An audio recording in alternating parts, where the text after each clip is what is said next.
এই দমদমে বিজেপির কোনো ডালই গলবে না। ফলে সুজনদাকে আক্রমণ করলে তাকে একটু মিডিয়াতে দেখাবে, ফলে উপর দিকে ঢিল ছুঁড়ে অনেকেই পাবে, আমরা একটু ফেমাস হবো, 2-4টে ভোট পাবো, তার চেষ্টা করছেন।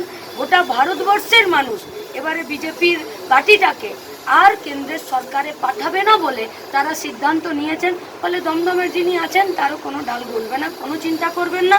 মানুষ ভোট দিতে পারবে, নির্ভয়ে ভোট দেবে, সন্ত্রাসকে মোকাবিলা এবং উপেক্ষা করেই ভোট দেবে। আর কাস্তে হাতুড়ি তারাতেই ভোট দেবে। সুজনদা জিতছে দমদমে, লিখে নিন আপনারা।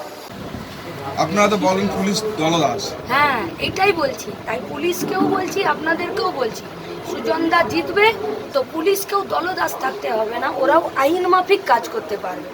সবটা যদি মানুষকে নিজেকে করে নিতে হয়, গুন্ডাদের বিরুদ্ধে লড়তে হয়, চালচোরের বিরুদ্ধে লড়তে হয়, তাহলে আইন পুলিশ বিচার এরা কি করবে? তাই আইন পুলিশ বিচারকে এরা যাতে নিজেদের আইন মাফিক সংবিধান মাফিক কাজটা করতে পারে মানুষের জন্য, তাই সুজনদাকে জেতানোর জন্য সবাইকে বলছি, নির্ভয়ে ভোটের লাইনে দাঁড়ান, ভোট দিন। আমাদের পার্টির নেতারা, আমাদের পার্টির কর্মীরা আপনাদেরকে নয়নের মনির মতন ভোটের দিন রক্ষা করবে। নির্ভয়ে ভোট দিন, সুজনদাকে ভোট দিন। 2 নম্বরে কাস্তে হাতুড়ি তারাই যে পেটাতে থাকে তার দায়িত্ব আমরা নিতে পারবো না। তবে এটুকু আমরা বলতে পারি, উনি 1 তারিখ মিটিংয়ে যাবেন না, উনি গেলে জেল চলে যেতে হবে। তাই জেল যাত্রাকে বাঁচানোর জন্য, আটকানোর জন্য উনি এখন দুদিকে ব্যালেন্স করতে চাইছেন। আমরা বাংলায় থাকি, আমরা জানি 2 নৌকায় পা রাখলে 2টো পাই ঠ্যাং চিড়ে যায়, আর ঠ্যাং চিড়ে গেলে বাঁচতে পারে না। এই তৃণমূল কংগ্রেসের সরকারটা বাঁচতে পারবে না।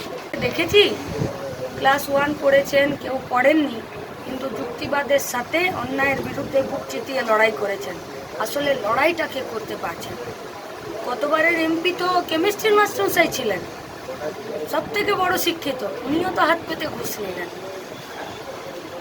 আমরা বলতে চাইছি, সৎ, স্বচ্ছ এবং সঠিক পলিসির পার্টি যারা চালাচ্ছে, সেই পার্টির যারা সৈনিকরা আছেন, যারা নেতৃত্বরা আছেন, তাদেরকে পার্লামেন্টে পাঠাতে হবে। দমদমে সেরকম একটাই মানুষ, আমাদের পার্টির, আমাদের ছাত্র যুবদের ভরসা, আমাদের প্রাক্তন নেতৃত্ব কমরেড সুজন চক্রবর্তী।